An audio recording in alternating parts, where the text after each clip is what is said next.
ఈరోజు మనం previous years questions discuss చేస్తున్నాం. First 22 batch paper. A 30-year-old man is brought dead with history of assault. A ligature mark is present around the neck along with multiple injuries on the body. Describe external and internal finding in strangulation. First స్ట్రాంగులేషన్లో external and internal findings ఏంటి? External findings ఏంటి? Ligature mark is present around the neck చుట్టూ ఒక లైగేచర్ mark అనేది ఉంటుంది. ఆ mark ఎలా ఉంటుంది? Horizontal, transpose and continuous. Next abrasions around the neck. Congested face with cyanosis. Ligation వల్ల బ్లడ్ అంతా ఫేస్లో అక్యుములేట్ అయిపోయి బ్లూ కలర్లో ఫామ్ అవుతుంది. దాన్నే సయానోసిస్ అని అంటాం. నెక్స్ట్ పెటెక్యుల్ హెమరేజ్ ఇన్ అంటే ఏంటి? ఐబాల్లో ఉన్న కంజక్టివాలో రెడ్ కలర్ స్పాట్స్ కనిపిస్తాయి. Next protrusion of the tongue కూడా కొంతమంది పీపుల్లో ప్రొట్రూషన్ అనేది జరుగుతుంది. Bleeding from nose, mouth or ears. Nose నుంచి కానీ, మౌత్ నుంచి కానీ, ఇయర్స్ నుంచి కానీ బ్లీడింగ్ అనేది జరుగుతుంది. Nail scratches around the neck. ఇది స్ట్రాంగులేషన్ అంటే ఏంటి? ఇంకొక పర్సన్ ద్వారా జరుగుతుంది కాబట్టి స్క్రాచెస్ అనేవి ఉంటాయి to protect himself. Science of struggle and defence injuries. ఆబ్వియస్గా ప్రొటెక్షన్ కోసం స్ట్రగులింగ్ అనేది ఉంటుంది, డిఫెన్స్ ఇంజరీస్ కూడా కనిపిస్తాయి. ఇవన్నీ ఎక్స్టర్నల్గా కనిపించే ఫైండింగ్స్. నెక్స్ట్ ఇంటర్నల్ ఫైండింగ్స్ ఏంటి అంటే, మనం ఇప్పుడు నెక్ని ఓపెన్ చేసి చూసినప్పుడు ఇంటర్నల్గా మనకి ఏమేమి ఫైండింగ్స్ ఉన్నాయి స్ట్రాంగులేషన్ అనేది కనిపిస్తుంది. Extravasation of blood in neck muscles అంటే ఏంటి? ఈ నెక్ మజిల్స్లో కంతా బ్లడ్ అనేది బయటకు వచ్చేస్తుంది. దాన్నే extravasation of blood in neck muscles అంటాం. Next haemorrhage around the carotid sheath. మనకు నెక్లో కెరోటిడ్ ట్రయాంగిల్ ఉంటుంది కదా, అక్కడంతా బ్లడ్ అనేది వచ్చేస్తుంది. దాన్నే హెమోరేజ్ అరౌండ్ ద కెరోటిడ్ షీత్ అని చెప్తున్నాం. Next fracture of hyoid bone. మనం నెక్లో కరెక్ట్గా కంప్లీట్ ట్రాన్స్వర్స్ లైగేచర్ కంటిన్యూస్గా ఉంటుంది కాబట్టి ఇది ఎగ్జాక్ట్ హయాయిడ్ బోన్ మీద జరుగుతుంది. సో హయాయిడ్ బోన్ మీద ప్రెషర్ ఎక్కువ అవ్వడం వల్ల ఫ్రాక్చర్ కాజ్ అవుతుంది. Next fracture of thyroid cartilage కూడా ఫ్రాక్చర్ జరుగుతుంది. Congestion and oedema of లారింగ్స్ and trachea. Next congested lungs and విజరా. మనం ఎక్స్టర్నల్ ఫైండింగ్లో పెటెక్యుల్ హెమరేజ్ ఐస్లో చూసాం కదా, ఇంటర్నల్గా అయితే ఆర్గన్స్లో కూడా ఉంటుంది petechial haemorrhages. Next final opinion regarding cause of death. అసలు ఎందుకు చనిపోయాడు ఆ పర్సన్, ఫైనల్ ఒపీనియన్ అని అడిగారు. ఆన్సర్ ఏంటి? Death due to asphyxia as a result of ligature strangulation. Asphyxia అంటే ఏంటి?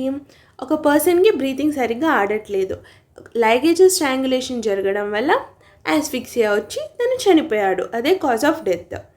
నెక్స్ట్ ఏమడిగాడు? Write the difference between strangulation from hanging. Strangulation అంటే ఏంటి, హ్యాంగింగ్ అంటే ఏంటి? ఫస్ట్ స్ట్రాంగులేషన్లో లైగేచర్ మార్క్ ఎలా ఉండిద్ది? ఇలా ఉంటుంది, ట్రాన్స్వర్స్ కంటిన్యూస్గా ఉంటుంది. అదే హ్యాంగింగ్లో ఎలా ఉంది? ఆబ్లిక్గా ఉంది లైగేచర్ మార్క్. Next position. స్ట్రాంగులేషన్లో పొజిషన్ ఎక్కడుంది? Low in neck.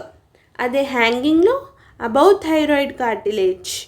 అందుకే మనం ఇందాక చదివాం స్ట్రాంగులేషన్లో థైరాయిడ్ కార్టిలేజ్ అనేది ఫ్రాక్చర్ జరుగుతుంది.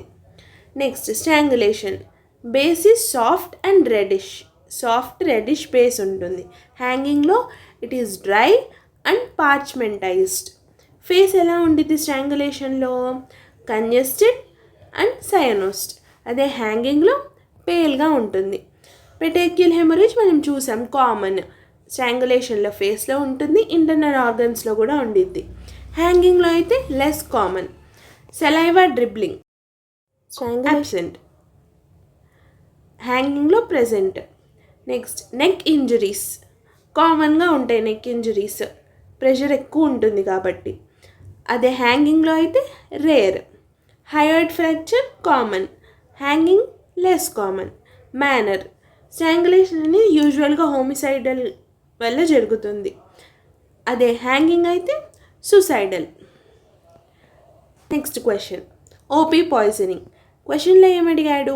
అ farmer came to OPD with vomiting, sweating, salivation and meiosis. ఇవన్నీ మనం ఎక్కడ చూస్తాము? యూజువల్గా ఓపీ పాయిజన్లో చూస్తాం. ఓపీ పాయిజన్ అంటే ఆర్గనోఫాస్ఫరస్ పాయిజనింగ్. ఆర్గనోఫాస్ఫరస్ పాయిజనింగ్లో మెకానిజం ఆఫ్ యాక్షన్ ఏంటి? ఓపీ పాయిజన్ మనం తీసుకున్నప్పుడు అది అసిటైల్ కొలినెస్టేస్ ఎంజైమ్ని తగ్గించేస్తుంది మన నర్వ్స్ మధ్యలో. It leads to accumulation of acetylcholine. ఈ ఎంజైమ్ తగ్గిపోవడం వల్ల అసిటైల్ కొలిన్ అనేది ఎక్కువ అవుతుంది. ఇది ఎక్కువ అయినప్పుడు ఏమవుతుంది? మన బాడీలో మస్కారినిక్ యాక్షన్, నికోటోనిక్ యాక్షన్, సిఎన్ఎస్ రిసెప్టర్స్ ఇవన్నీ యాక్షన్ పెరిగిపోతుంది, స్టిమ్యులేట్ చేస్తుంది. దీనివల్ల ఏమవుతుంది? మన బాడీలో క్లినికల్ ఫీచర్స్ చూస్తాం. మస్కారినిక్ ఏమవుతుంది? ఈ ఇమేజ్లో ఏమవుతుంది? Salivation, lacrimation, defecation, GI cramps ఇవన్నీ కనిపిస్తాయి. అదే మస్కారినిక్. నెక్స్ట్ నికోటోనిక్ యాక్షన్స్ ఏమేమి ఉంటాయి? Muscle fasciculation, weakness and paralysis. Next CNS actions, ఇందులో హెడేక్, కన్వల్షన్స్ అండ్ కోమా. ఇప్పుడు ఆ పర్సన్లో ఏమేమి శాంపిల్స్ నువ్వు ప్రిజర్వ్ చేస్తావు అని అడిగాడు.